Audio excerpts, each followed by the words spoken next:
Hello. Today, as we look at justice in encounter, we are looking at humanising the other. Our reading comes from John 8, verses 1 to 11. Jesus went to the Mount of Olives. At dawn, he appeared again in the temple courts, where all the people gathered around him, and he sat down to teach them.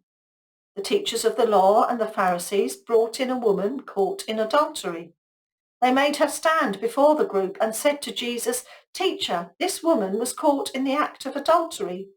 In the law, Moses commanded us to stone such women. Now what do you say?" They were using this question as a trap in order to have a basis for accusing him. But Jesus bent down and started to write on the ground with his finger. When they kept on questioning him, he straightened up and said to them, "Let any one of you who is without sin be the first to throw a stone at her." Again he stooped down and wrote on the ground. At this, those who heard began to go away, one at a time, the older ones first, until only Jesus was left, with the woman still standing there. Jesus straightened up and asked her, "Woman, where are they? Has no one condemned you?" "No one, sir," she said. "Then neither do I condemn you," Jesus declared.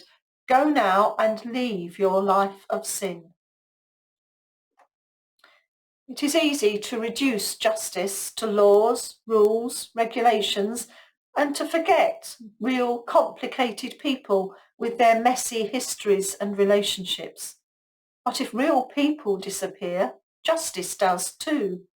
If we turn people into caricatures, take away all the complexity and messiness, see them as black or white, good or bad, them or us, and we fail to understand their journey or how events and other people may have shaped their choices, justice fails.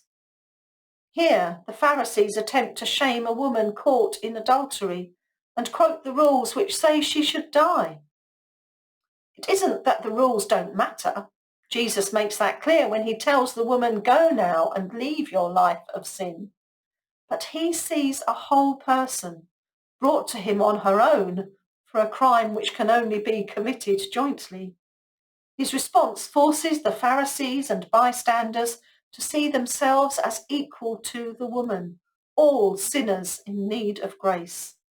The woman is humanized by being treated with grace and by being held responsible for her life going forward.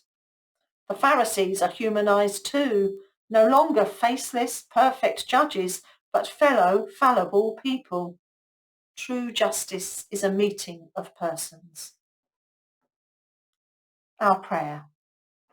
Loving God, help us to see the faces and the lives of those we like to condemn for their failings.